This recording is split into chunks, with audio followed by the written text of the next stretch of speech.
तो उसको चालू करने से पहले हम कुछ समझेंगे और एक जो हम 8वें श्लोक को पहले समझने का प्रयास करेंगे, जो हमने थोड़ा सा कम डिस्कस किया है अभी तक के सत्रों में, उसको हम देखेंगे और उसको आज डिस्कस करेंगे। सबसे पहले हम डिस्कस करते हैं 8वें श्लोक में भगवान बोलते हैं कि भगवान 3 कारणों से इस भौतिक जगत में आते हैं। भगवान कहते हैं परित्राणाय साधूनां विनाशाय च दुष्कृतां धर्म संस्थापनार्थाय संभवामि युगे युगे।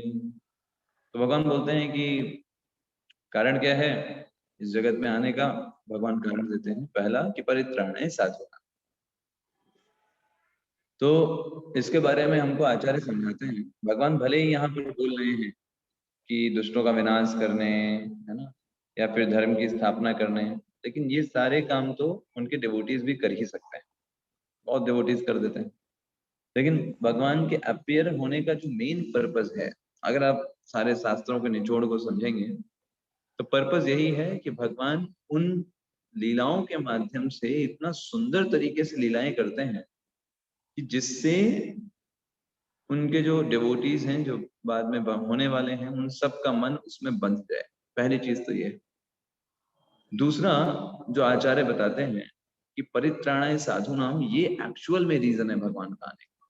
क्योंकि कई सारे भगवान के भक्त होते हैं, वो कहते हैं नहीं हमको भगवान ही चाहिए और कोई नहीं, हमें भगवान का ही संग करना है, भगवान का एसोसिएशन चाहिए।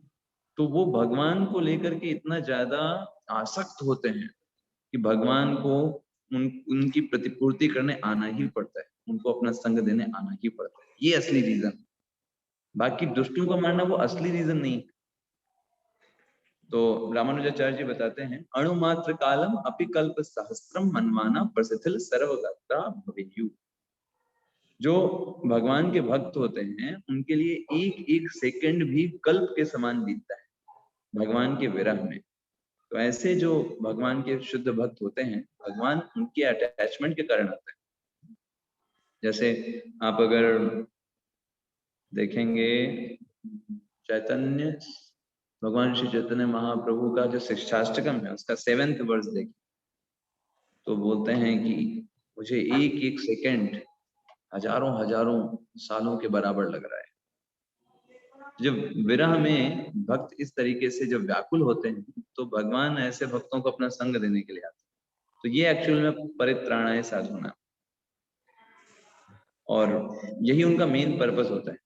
भक्तों की सबसे बड़ी चिंता यही होती है, सबसे बड़ी आसक्ति यही होती है कि वो भगवान को देखना चाहते हैं, उनका दर्शन करना चाहते हैं, उनकी लीलाओं में पार्टिसिपेट करना चाहते हैं, है ना, उनके लिए चिंता लेना चाहते हैं।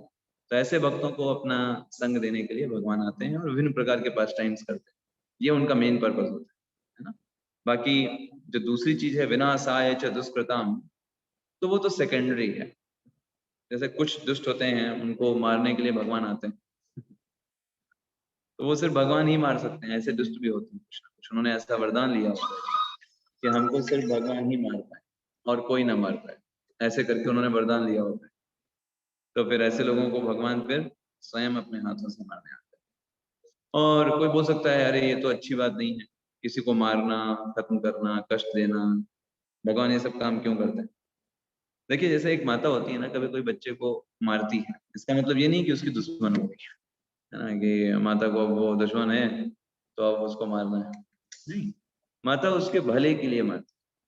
तो ऐसे ही जो कुछ जीवात्माएं होती हैं वो इतनी पतित हो जाती हैं कि उनको बिना अच्छी सीख दिए वो ठीक ही नहीं होंगी, है ना। तो ऐसे माता कभी कभी बच्चे की चिंगुटी ले लेती है या उसको कोई कोई मारती है उसको समझाने के लिए, ऐसा नहीं कि उसकी दुश्मन। ऐसे ही भगवान भी ऐसी जीवात्माएं जो होती हैं उनको स्वयं आकर के उनका उद्धार करते हैं, उनको ब्रह्म ज्योति में भेज देते हैं। भगवान के हाथों जिस किसी की मृत्यु होती है वो कहीं नरक में नहीं जाता, भगवान के हाथों मृत्यु हुई है इसलिए वो डायरेक्ट ब्रह्म ज्योति में जाता है, वहां पर निवास करता है और फिर कुछ समय के बाद उसको पुनः मौका मिलता है इस भौतिक जगत में आकर के अपने आप को शुद्ध करने का। तो जो भी भगवान के हाथों मरता है सबकी गति ब्रह्म ज्योति में प्राप्त हो जाती है। तो भगवान का एक नाम भी है हरिहर गति नायक। हरि मतलब दुश्मन, दुश्मन को मारकर ब्रह्म गति प्रदान करने वाले भगवान। तो इसे हमें इस तरीके से देखना चाहिए, भगवान जब दुष्टों को मारते हैं तो ये भी उनका कल्याण कर रहे हैं। हमारी नजरों में हो सकता है हमारे लिए किसी की हत्या करना गलत हो सकता है, लेकिन भगवान की नजर में हर एक चीज एब्सोल्यूट है। वो दोनों चीजें उनके लिए, लोगों के लिए अच्छी। धर्म संस्थापनार्थाय, तो धर्म संस्थापना का क्या मतलब होता है कि अपनी जो प्योर भक्ति, जो डिवोशनल सर्विस है, उसकी स्थापना करना। और जैसे भगवान की अर्चा विग्रह की सेवा करना, भगवान के नाम जप करना, जब ये लोग भूल जाते हैं तो भगवान दोबारा आकर के अपने पास टाइम्स करके इन चीजों को पुनः रिवाइव करते हैं। ये पर्पस होता है भगवान। तो इस तरीके से तीनों चीजें जो हैं यहाँ पर हम समझ सकते हैं। तो भक्त और असुर में अंतर क्या होता है? बहुत सिंपल सा डिफरेंस है। जो भक्त होते हैं हमेशा कृष्ण भावनामृत रहते हैं, अपने जीवन को कुछ भी करेंगे वो कृष्ण को पहले लगेंगे। खाना बनाएंगे कहेंगे हम कृष्ण के लिए कर रहे हैं, कपड़े पहनेंगे तो पहले कहेंगे कृष्ण को ऑफर करेंगे, कुछ भी संबंध भी होगा तो वो कृष्ण से संबंध करके ही उस संबंध को देखें, अपना सेपरेट एग्जिस्टेंस नहीं। उनके लिए कृष्ण पहले हैं, वो उनके दास है। और दुष्टों का स्वभाव कैसा होता है कि वो कभी भी कृष्ण का कोई केयर नहीं करते, वो चाहते हैं उनको देखते भी नहीं। जैसे एक पिता के दो बच्चे होते हैं, एक बच्चा है अपने पिता का बहुत ध्यान रखता है, हर चीज में उनसे पूछता है पिताजी क्या मैं कर सकता हूँ, पिताजी आदेश देते हैं तभी करता है, मना करते हैं तो उसे भले पसंद हो पर नहीं करता। तो ये भक्त है। दूसरे बच्चे होते हैं, कहते हैं पिताजी को क्या करना, हम तो पिताजी से चुप करके करेंगे, है ना, इवन देख भी लेंगे तो क्या, हमारा अपना जीवन है। तो ये हो गए दुष्ट। तो ये मेन डिफरेंस हम बता सकते हैं। तो एक्चुअली में भगवान भक्तों की प्रसन्नता के लिए उत्पन्न होता है, भक्तों को खुश करने के लिए, उनकी प्रसन्नता के लिए खुश होता है। और जो डीमंस होते हैं, जो ये मेंटालिटी के होते हैं, उनका विनाश करने के लिए आते हैं इस जगह। तो भगवान बोलते हैं ना कि संभवामि युगे युगे। तो संभवामि युगे युगे का क्या मतलब है, इसको बताएगा क्या मतलब है संभवामि युगे युगे?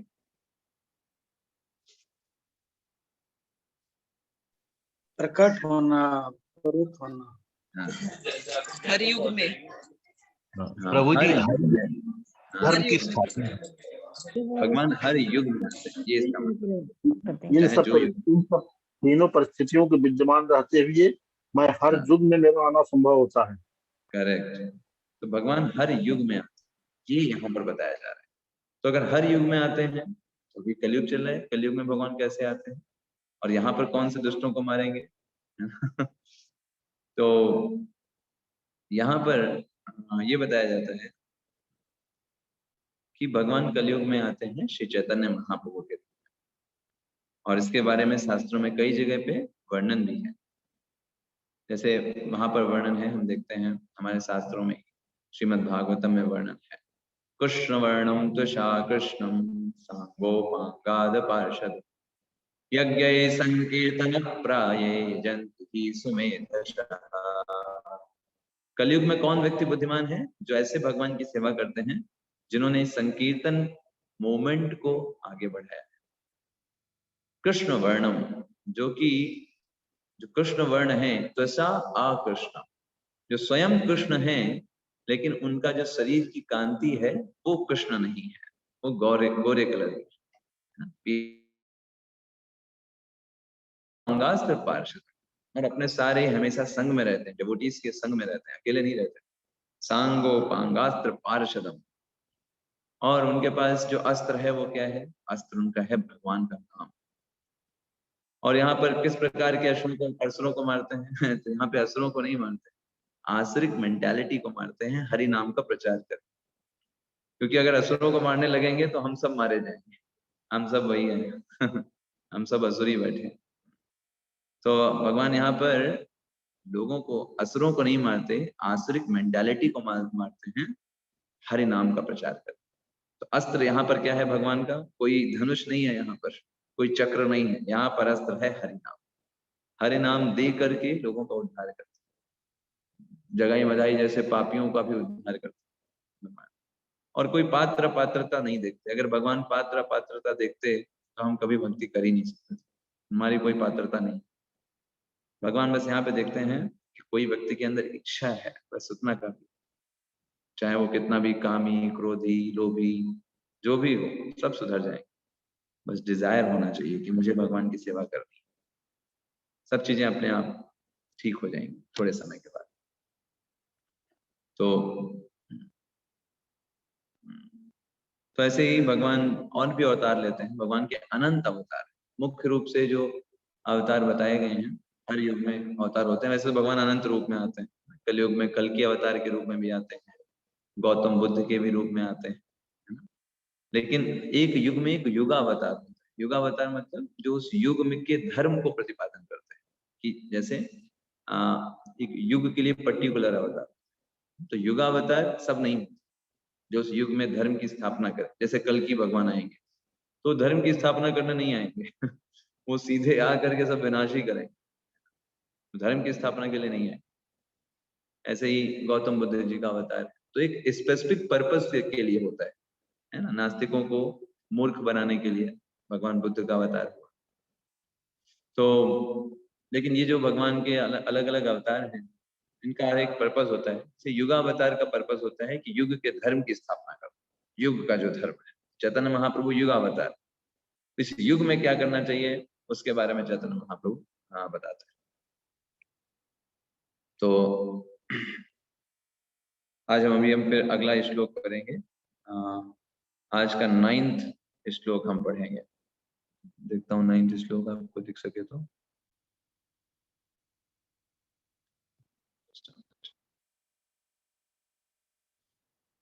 जन्म कर्मा च मे दिव्यम एवं यो वेत्ति तत्त्वतः त्यक्त्वा देहं पुनर्जन्म नैति मामेति अर्जुन। तो भगवान यहाँ पर क्या बता रहे हैं? जन्म कर्मा च मे दिव्यम। भगवान कह रहे हैं अर्जुन, मेरे जन्म और मेरे कर्म दोनों दिव्य होते हैं। दिव्य का मतलब है कि वो मटेरियल नहीं। मटेरियल का मतलब क्या है? भौतिक नहीं। भौतिक का मतलब क्या है? कि हमारी तरह शरीर नहीं होता, कि हमारी तरह उनको भी वैसे ही है ना। जैसे हमारे पास हड्डी, शरीर, मांस से होते हैं निर्मित। हम जब जन्म लेते हैं हमको पता ही नहीं होता है कि हम हैं कौन, कहाँ से आए हैं किसके परिवार में है, कौन से कुल में है, कुछ पता नहीं होता। भगवान के साथ ऐसा नहीं। भगवान के देखिए कितने सारे पास टाइम इस पिक्चर में आप देख। तो भगवान के ये सब, भगवान के जो भी जन्म है और कर्म है वो सब दिव्य होते हैं, भौतिक नहीं होते हमारी तरह। जैसे हम कोई भी कार्य करते हैं इस जगत में, वो काम, क्रोध, मद, लोभ से आवेशित होकर के करते हैं, उनके प्रभाव में आकर के करते हैं। प्रकृति के तीनों गुणों में से प्रभावित होकर के करते हैं। कभी कुछ दिखावे के लिए, कभी अपने आप को बहुत बढ़ा चढ़ा बताने के लिए। तो हम प्रकृति के गुणों में के अधीन होकर के किन्हीं कार्यों को करते हैं। लेकिन भगवान के साथ ऐसा नहीं। भगवान प्रकृति के अधीन नहीं है, बल्कि प्रकृति उनके अधीन है। इसलिए उनके द्वारा जो भी कार्य किए जाते हैं वो कैसे होते हैं? दिव्य स्तर पर होता है। जैसे फॉर एग्जाम्पल अगर हम बात करें भगवान के जन्म की, तो भगवान का जन्म कहाँ हुआ? भगवान का जन्म हुआ कारागार में। और आप एक बार अपने जन्म की तुलना और भगवान के जन्म को देखिए। भगवान का जब जन्म होता है तो भगवान पूरा शंख चक्र गदा पद्म लेकर के प्रकट होता है। ये है भगवान का जन्म, ठीक है। और अगर भगवान के जन्म के पहले की वार्तालाप करें तो भगवान सबसे पहले वसुदेव जी के हृदय में आते हैं। वसुदेव जी के हृदय से वो ट्रांसफर होते हैं देवकी जी के हृदय, और देवकी जी के हृदय से देवकी जी के गर्भ में, और फिर गर्भ से डायरेक्ट प्रकट हो जाते। तो ये भगवान का प्रकटीकरण है, किस तरीके से भगवान प्रकट होते हैं, है ना। भगवान शंख चक्र गदा पद्म लेकर के प्रकट होते हैं, और उस समय स्वयं उनके माता पिता वसुदेव देवकी उनको दंडवत प्रणाम करते हैं। और भगवान कहते हैं देखो, पिछले तुम्हारी ये इच्छा थी पिछले जन्म में कि मैं तुम्हारा पुत्र बनूं, इसलिए मैं तुम्हारा पुत्र बन करके आया। मैंने तुमको अपने माता पिता के रूप में चूज किया, ठीक है। अब ऐसा करो, मुझे यहाँ से ले जा करके यशोदा माता के यहाँ छोड़, और वहां जो पुत्री होगी उसका उठा करके यहाँ ले आओ। वो कहते हैं हाँ हम यही करें ठीक है। तो ये भगवान है, ठीक है। तो भगवान इस तरीके से प्रकट, तो ये उनका जन्म देखिए किस तरीके से दिव्य हो गया, है ना। सामान्य नहीं है ये। हमारी तरह हम तो बस रोते रहते हैं, है ना, बस कुछ नहीं पता कहाँ से क्या है। ऐसे ही भगवान के अगर कर्म देखिए, कर्म भी भगवान के हमेशा दिव्य स्तर पर रहते, हमेशा दिव्य स्तर पर रहते। चाहे जो भी कर्म करें छोटे पर से, वो सारे के सारे कर्म जो होते हैं दिव्य स्तर पर होते हैं। चाहे यशोदा माता को अपने मुख के अंदर पूरा ब्रह्मांड दिखाना, it's not a ordinary thing, है ना। कि यशोदा माता देख रही हैं और सारा के सारे ब्रह्मांड जो है उनके मुख में दिखाई दे रहे हैं। हर एक चीज स्वयं को भी देख पा रही है उसके अंदर। भगवान ने अपना मुख्य दिखाया। जब वसुदेव जी भगवान कृष्ण को लेकर के जा रहे हैं तो यमुना देवी ने पूरा रास्ता ओपन कर दिया। बताइए हमारे सामने कोई रास्ता ओपन करेगा, है ना। भगवान कृष्ण जब डांस करते हैं तो कालिया नाग के ऊपर डांस करते हैं। भगवान कृष्ण जब जब एक बार एक सांप होता है वो निगल रहा होता है नंद महाराज को, तो भगवान कृष्ण जाकर के अपना पैर स्पर्श कर देते हैं सांप तुरंत छोड़ देता है और गंधर्व बदल जाता है, गंधर्व में बदल जाता है सिर्फ भगवान कृष्ण के स्पर्श से, है ना। हम स्पर्श करेंगे सांप को क्या होगा, वो सीधे डस लेगा डायरेक्ट, है ना। ऐसे ही भगवान कृष्ण जब एक लीजर्ड, है ना, छिपकली को स्पर्श करते हैं अपने हाथ से, जो राजा नरक होते हैं पिछले जन्म, तुरंत ही वो देव फॉर्म में आ जाता है ना। है ना, हम तो दूर से ही देख के डरते हैं, छुएगा कौन से, है ना। तो ऐसे भगवान के जन्म और कर्म किस तरीके से दिव्य होते हैं, तो उनको हम इस भौतिक दिमाग से सोच नहीं सकते, इसीलिए दिव्य है। दिव्य का मतलब ये भी होता है जिसको हम तर्क से ना समझ पाए। जैसे भगवान अपनी एक बाएं हाथ की छोटी उंगली के एक नाखून पे गोवर्धन पर्वत उठा लेते हैं, वो भी सिर्फ 7 वर्ष की अवस्था में, सिंपल 7 वर्ष की, 5 वर्ष की अवस्था में कालिया नाग के ऊपर नृत्य करते हैं। हमसे सही से नृत्य फर्श पर ना हो, भगवान कालिया नाग पर नृत्य करते हैं। तो ये भगवान का, भगवान विराट रूप प्रदर्शित करते हैं अर्जुन के समक्ष और दिखाते हैं कैसे पूरा ब्रह्मांड जो है उनके विराट रूप में आवेशित है। तो आप देखिए भगवान किस तरीके से अनेक लीलाएं करते हैं अपने पास टाइम के माध्यम से। भगवान जब ऐसे ही भगवान श्री राम जब समुद्र को देखते हैं तो समुद्र खौलने लग जाता है, समुद्र पूरा खौलने लग जाता है, इतना डर से भगवान। हमसे एक गिलास का पानी ना खोले, देखते हैं जितना देर हम सुबह से शाम बैठकर देखते रहे उसको।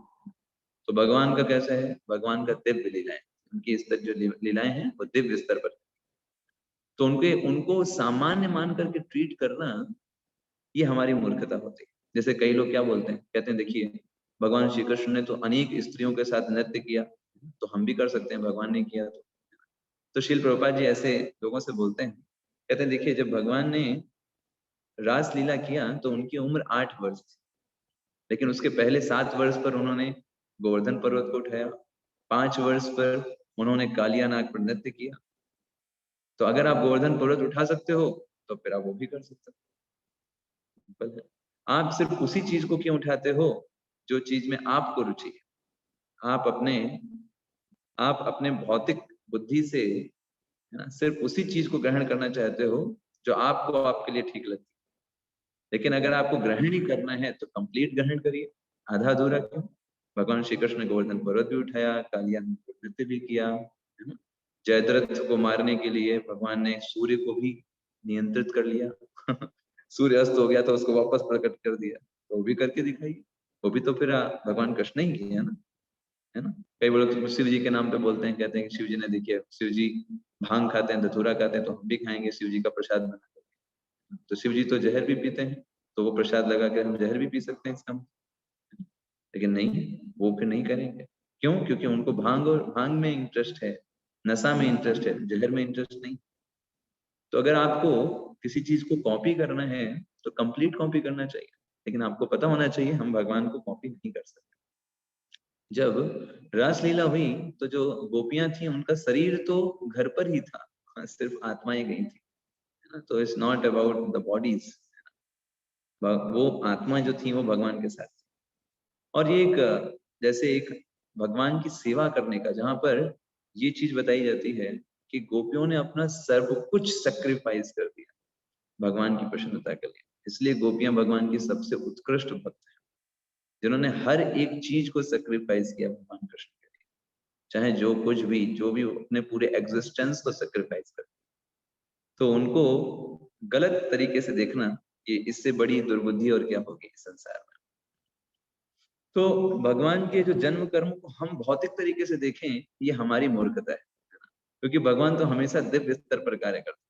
पहली बात तो उनके पास हमारे जैसा भौतिक शरीर है जिसके अंदर काम, क्रोध, मद, लोभ आदि हो, है ना, वो हमारे अंदर होते हैं और हम सोचते हैं क्योंकि मेरे अंदर है इसलिए भगवान के अंदर भी रहे होंगे, भगवान भी उनसे प्रभावित होते होंगे, तो ये हमारी मूर्खता है।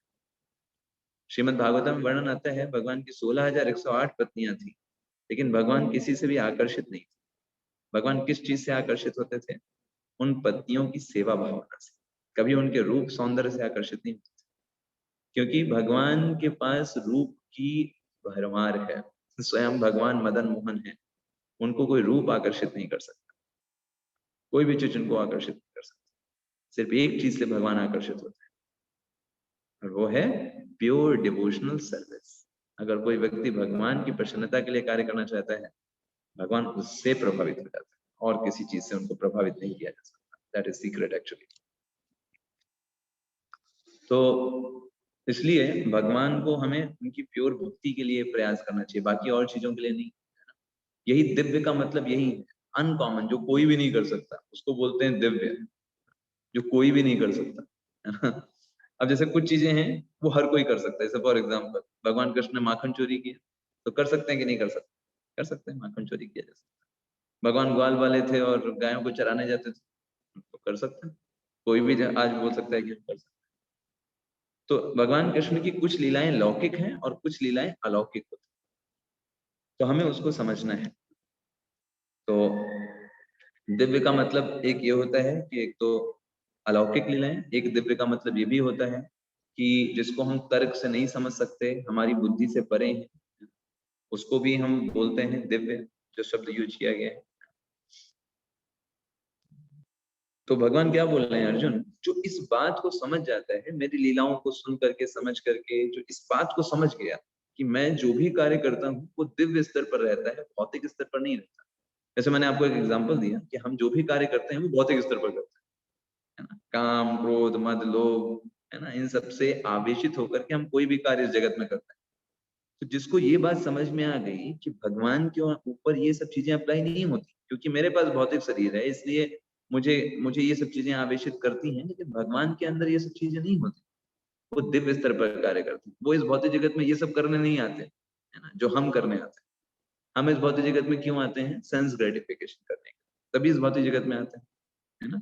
लेकिन भगवान सेंस ग्रेटिफिकेशन नहीं करते, भगवान के पास तो भौतिक सेंस है ही नहीं, भगवान के पास तो आध्यात्मिक सेंस है, उनका पूरा शरीर ही सच्चिदानंदमय है। तो वो इस भौतिक जगत में आते हैं हमको आध्यात्मिक जगत के प्रति आकर्षित करने के लिए, अपना प्रेम देने के लिए, ये भगवान का पर्पस होता है। लेकिन जब हम अपने चश्मे से भगवान को देखते हैं तो हम भगवान में भी कमियां खोज ही लेते हैं। आजकल भी आपको कई सारे लोग ऐसे मिल जाएंगे जो बहुत सारा भगवान के बारे में आपको उल्टा सीधा बोलेंगे। क्यों? क्योंकि वो अपने चश्मे से भगवान को देख रहे हैं। समस्या ये है। तो ये दो प्रकार के मूर्ख होते हैं।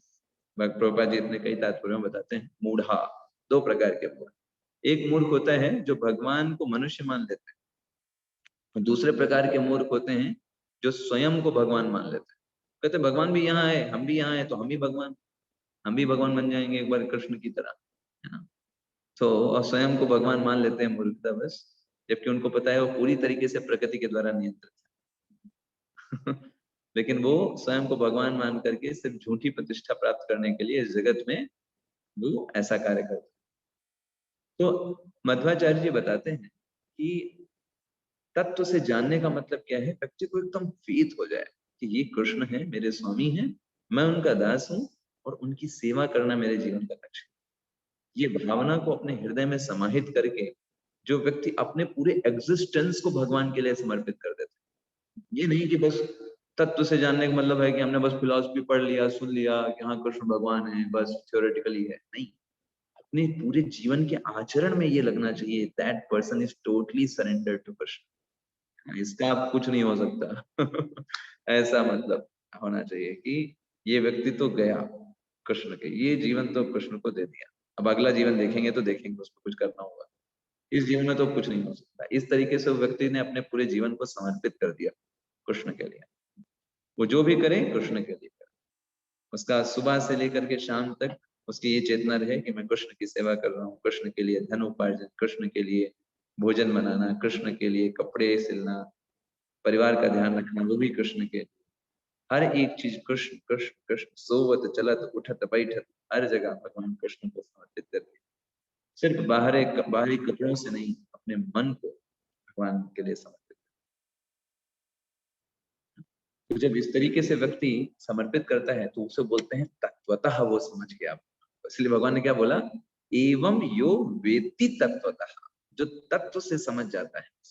और जो आप सोचिए, जो व्यक्ति भगवान की लीलाओं के माध्यम से भगवान के बारे में इतना गहनता से जान जाएगा कि भगवान कितना प्रेम करते हैं हम जीवात्माओं से, कितना प्रेम करते हैं, वो कैसे भगवान के बिना रह सकता है। तुलसीदास जी रामचरितमानस में लिखते हैं कि हमें भगवान से प्रेम क्यों नहीं है। एकदम सिंपल सी परिभाषा है, क्योंकि हम भगवान के बारे में सुनते नहीं।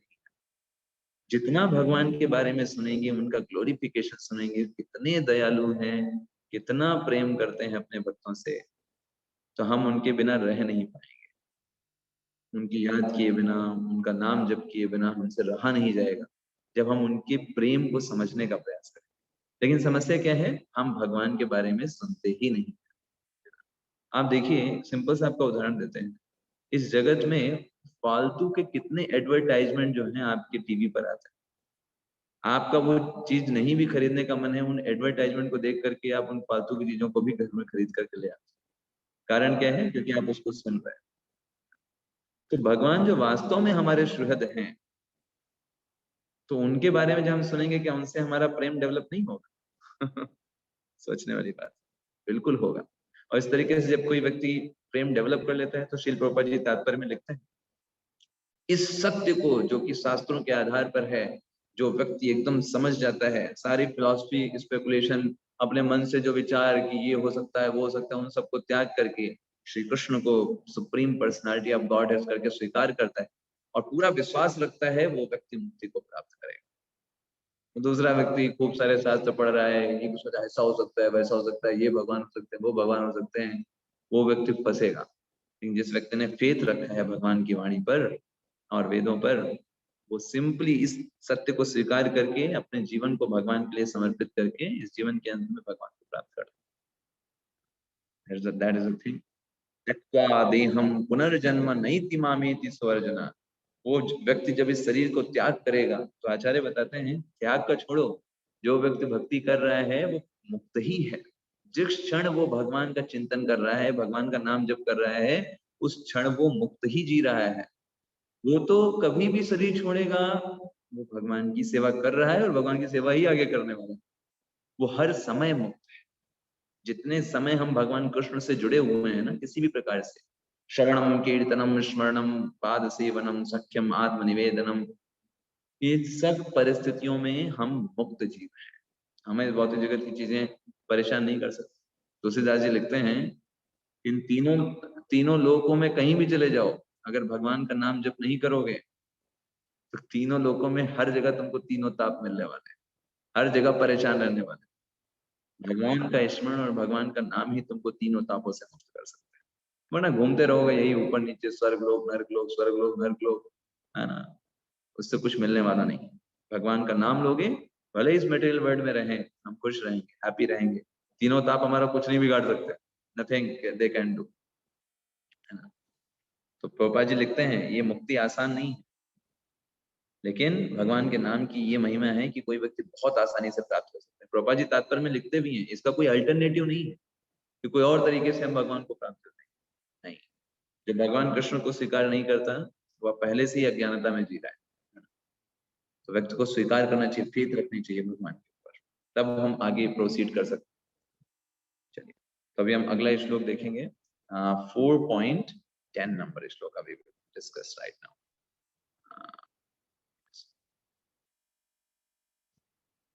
वीतरागा भय क्रोधा उपाश्रिता बहवो ज्ञान तपसा पूता मदभाव आगता। तो भगवान क्या बोलते हैं इसमें, वीत, वीत मतलब जो छोड़ देता है। अच्छा, क्या चीज को, राग, राग मतलब आसक्ति, भय, भय मतलब क्रोध को, और मन मया, राग भय और क्रोध, भय मतलब डर को, क्रोध मतलब जो एंगर होता है। इन तीन चीजों को छोड़ करके व्यक्ति क्या करे, मन्मया माम उपाश्रिता, मुझके ऊपर, मेरे ऊपर वो व्यक्ति जो है पूर्णतया स्थित हो जाए, मेरे कृष्ण है ऐसा करके। और बहवो ज्ञान तपसा भूता मद्भाव आगता, और ऐसा व्यक्ति जो है वो मुझे प्राप्त कर लेता है, इसमें कोई भी संशय नहीं। तो इसका क्या मतलब है भाई, बहुत इंपॉर्टेंट श्लोक है। प्रभुपाद जी बहुत बड़ा तात्पर्य लिखते हैं इसके अंदर में। प्रभुपाद जी समझाते हैं इसके अंदर में, देखिए तीन चीजों से मुक्त होकर भगवान यहाँ पर एक तो एडवर्टाइज कर रहे हैं, अर्जुन को बोले अर्जुन तुम अकेले नहीं हो, तुम मत सोचो कि अरे ऐसे कोई गया भी है क्या। आपने बोला जन्म कर्म च मे दिव्यम एवं यो वेत्ति तत्वता त्यक्त्वा देहम पुनर्जन्म नैति मामेति सो अर्जुना, कि जब शरीर छोड़ोगे भगवत धाम चले जाओगे, कोई है क्या जो ऐसे गया क्या, ऐसा कोई है क्या। भगवान ने कहा कोई है क्यों पूछ रहे हो, बहुत हैं, बहवो, बहुत लोगों ने ये प्रोसेस किया और राग भय और क्रोध तीन चीजों से मुक्ति प्राप्त करके भगवत धाम जा चुके हैं। तो ये मत पूछो कितने, बहुत हैं लोग, बहवो ज्ञान तपसा, अगर तुम करोगे तुम भी प्राप्त कर लोगे। तो ऐसे करके अर्जुन को भगवान समझा रहे हैं। प्रभुपाद जी तात्पर्य में लिखते हैं तीन चीजें देखिए समझना आवश्यक है, राग भय और क्रोध, इन तीन चीजों से हमको मुक्ति प्राप्त करनी। तो राग का मतलब क्या होता है, तो राग का मतलब होता है जब कोई व्यक्ति बहुत ज्यादा आसक्त होता है इस भौतिक जगत की चीजों से, उसको बोलते हैं राग। जब कोई व्यक्ति बहुत ज्यादा भौतिकता में आसक्त होता है ना, वो भगवान को नहीं समझ सकता। जैसे आपने कुछ लोगों को देखा होगा ना, तो हर चीज में पैसा दिखाई देता है, पैसा मिलेगा कि नहीं, धन मिलेगा कि नहीं, हमको वहां पे सम्मान मिलेगा कि नहीं, हमको फूल हार पहनाए जाएंगे कि नहीं, अगर नहीं पहनाए जाएंगे तो क्यों जाए, पैसा नहीं मिलेगा तो क्यों जाए। तो इस तरीके से जो लोग बहुत ज्यादा भौतिकता में आसक्त होते हैं, इस जगत में बहुत कुछ करना चाहते हैं, ऐसे लोग आध्यात्मिक जीवन के लिए समय नहीं निकाल पाते। क्यों निकालें समय, क्या आध्यात्मिकता की स्टार्टिंग यही होती है, निस्वार्थ जीवन से, भगवान को प्रसन्न करने से, अपने आप को नीचे पीछे बैकग्राउंड में ले जाने से, भगवान को फ्रंट में लाने से। तो ऐसे लोगों को नहीं समझ में आता है भाई हम क्यों करें, हमें तो खुद को आगे रखना है, खुद तो पैसे चाहिए, भगवान को क्यों दें। तो ऐसे लोग इसको बोलते हैं राग, जब कोई बहुत ज्यादा अटैच होता है वो भगवान की भक्ति नहीं करता। दूसरा क्या है, व्हाट इज सेकंड थिंग, भय। भय। भय का मतलब होता है उसको डर लगता है। कैसा डर लगता है पता है उसको उसको डर लगता है क्योंकि उसने क्या देखा होता है, इस पूरे भौतिक जगत में जिन जिन लोगों के पास कोई शरीर है, कितने कष्ट होते हैं शरीर से, उसने ये इस चीज को देखा होता है।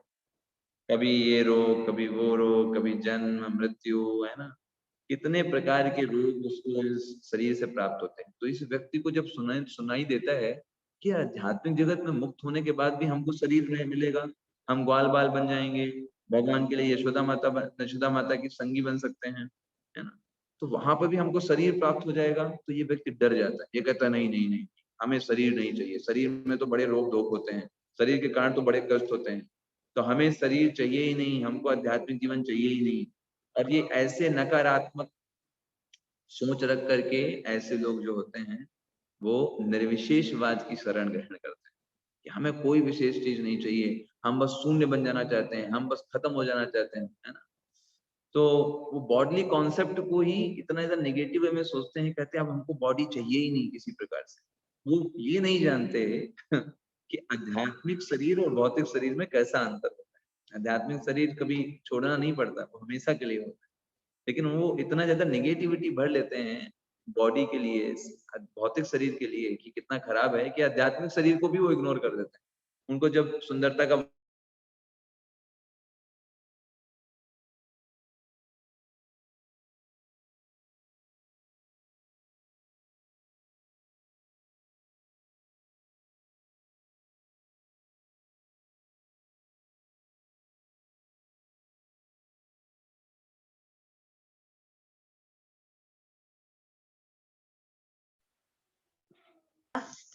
आवाज नहीं आ रही।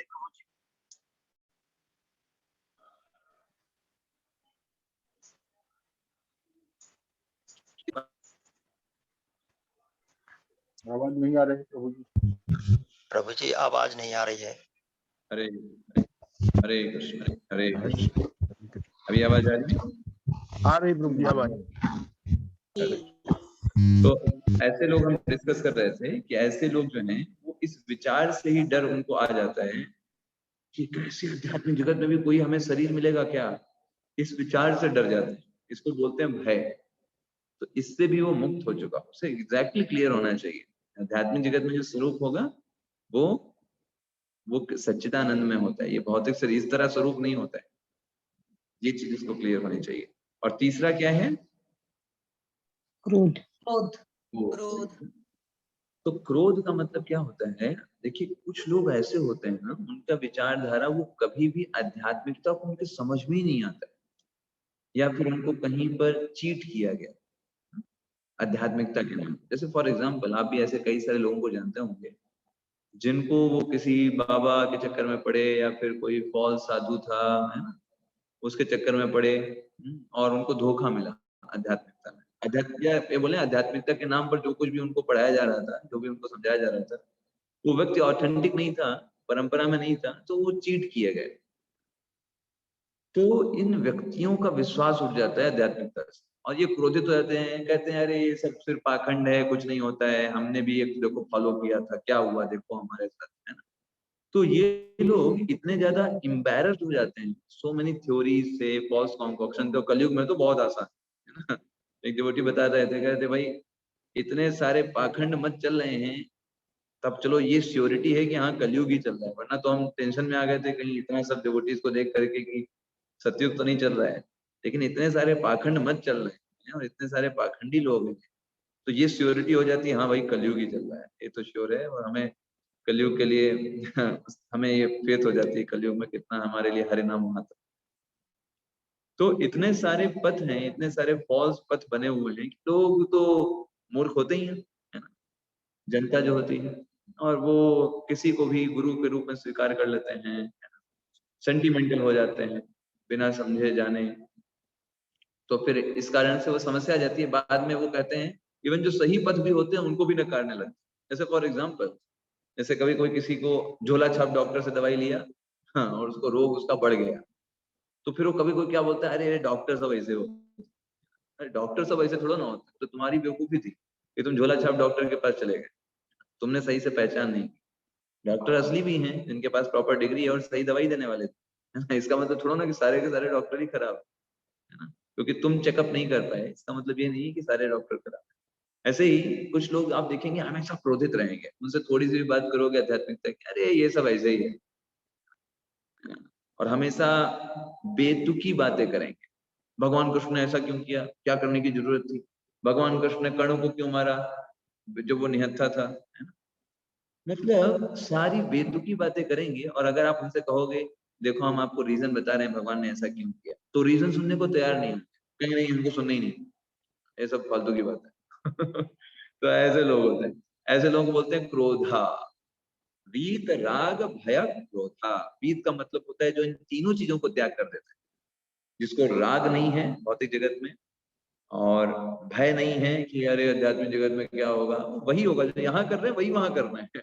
कई बार लोग कहते हैं अरे क्या होगा, अरे क्या क्या, यही जो भक्ति कर रहे हैं यहाँ पर, भगवान का नाम ले रहे हैं, भगवान की सेवा करने की इच्छा है, वो भी वहां ही करना है, और कुछ अलग थोड़ा ना करना है। यहाँ पे प्रैक्टिस कर रहे हैं, वहां पे असली में काम करो। जितना अच्छे से प्रैक्टिस करेंगे उतना अच्छे से कार्य कर पाएंगे। तो वीतराग भय क्रोधा मन मया। और जो भगवान की इतनी सुंदर सुंदर लीलाएं होती हैं, भगवान कितने सुंदर सुंदर लीलाएं करते हैं, उन लीलाओं में व्यक्ति अपने आप को एकदम स्थापित कर देता है। भगवान कृष्ण का चिंतन किया करता है, भगवान कृष्ण बाल बाल को लेके जा रहे हैं, खेलते हैं, डांस करते हैं, गायों को चराते हैं, माखन चुराते हैं, दामोदर लीला होती है। इन सब लीलाओं में वो अपने आप को बांध करके रखते हैं, इसे बोलते हैं मन मया। और मद भावम का मतलब क्या है? तो मदभाव मतलब वो व्यक्ति जो है भगवान को प्राप्त कर लेता है, उसको मदभाव बोला जाता है। मन में मतलब वो चिंतन कर रहे हैं। तो प्रभुपाद जी तात्पर्य में इन सब चीजों को बहुत अच्छे से बताते हैं, तीनों अवस्थाओं से हमको छुटकारा प्राप्त करना होगा, प्रभुपाद जी बताते हैं। और ये भक्ति एक विज्ञान है, ऐसे नहीं है कि कुछ भी हो रहा है हमारे साथ। भक्ति एक विज्ञान है, प्रभुपाद जी तात्पर्य में लिखते हैं, और इसके लिए 9 प्रोसेसेस है। आदौ श्रद्धा तथा साधु संग भजन क्रिया अनर्थ निवृत्ति है ना, निष्ठा, आसक्ति, भाव, प्रेम, ये भक्ति की 9 स्टेजेस है। और इन 9 स्टेजेस के थ्रू हम एक एक करके आगे बढ़ते हैं। कुछ भी नहीं ऐसा है कि कुछ भी हमारे साथ कभी अचानक से हमारे अंदर भाव प्रकट हो गया, नहीं, वो एक प्रोसेस है, उसके बाद ही होगा। पहले निष्ठा आएगी, है ना। तो प्रारंभिक अवस्था में हमारे अंदर श्रद्धा होती है, श्रद्धा के कारण हमें साधुओं का संग प्राप्त होता है। जब साधुओं का संग प्राप्त होता है तब फिर भजन क्रिया चालू होती है, चैंटिंग करते हैं, इनिशिएशन लेते हैं, फिर अनर्थ निवृत्ति चालू होती है। हमारे हृदय में जो मल बसे हुए वो धीरे धीरे साफ होना प्रारंभ होता है। तब हमारे अंदर निष्ठा आती है, फिर रुचि आती है, फिर भाव, फिर प्रेम, आसक्ति, फिर भाव, फिर प्रेम। तो ये 9वां स्टेज है, प्रभुपाद जी तात्पर्य में बताते हैं। तो इस तरीके से हम स्पिरिचुअल लाइफ में आगे बढ़ते हैं। प्रभुपाद जी इसलिए तात्पर्य में आप देखेंगे 4थे अध्याय के 10वें श्लोक के तात्पर्य में सबसे लास्ट में भगवान लिखते हैं, यहाँ सबसे लास्ट में प्रभुपाद जी सबसे आखिरी लाइन क्या है, अतः भक्ति की मंद विधि से प्रमाणिक गुरु के निर्देश में सर्वोच्च अवस्था प्राप्त की जा सकती है ना। ये जो प्रमाणिक गुरु के निर्देश में अगर हम प्रगति करते रहें तो हम सर्वोच्च अवस्था को प्राप्त कर सकते हैं। और देखिए तीनों चीजें, यही 3 चीजें, राग, भय, क्रोध। प्रभुपाद जिसको बोलते कैसे लिखते हैं, भौतिक आसक्ति, ये क्या हो गया, राग। व्यक्तिगत आध्यात्मिक स्वरूप का भय, ये क्या हो गया, भय। और तीसरा शून्यवाद से उत्पन्न हताशा, ठीक है, तो ये क्या हो गया, क्रोध। क्रोध। इस तरीके से वो मुक्त हुआ जा सकता है। और फिर प्रभुपाद जी सबसे लास्ट में क्या लिखते हैं, तभी मनुष्य को अंत में भगवान के धाम की प्राप्ति होगी। That is the thing that we have to understand. Okay, so आज हम यहीं पे रखेंगे आज इसको, और फिर हम अगले सत्र में आगे चर्चा करेंगे। 11वें श्लोक से 15वें श्लोक तक चर्चा करेंगे।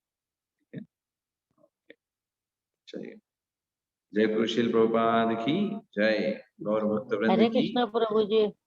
जय। जय। हरे कृष्ण प्रभु जी, दंडवत प्रणाम। हरे कृष्ण प्रभु जी। हरे कृष्णा प्रभु जी। हरे कृष्ण, हरे कृष्ण प्रभु जी। हरे हरे कृष्ण प्रभु जी। हरे कृष्ण।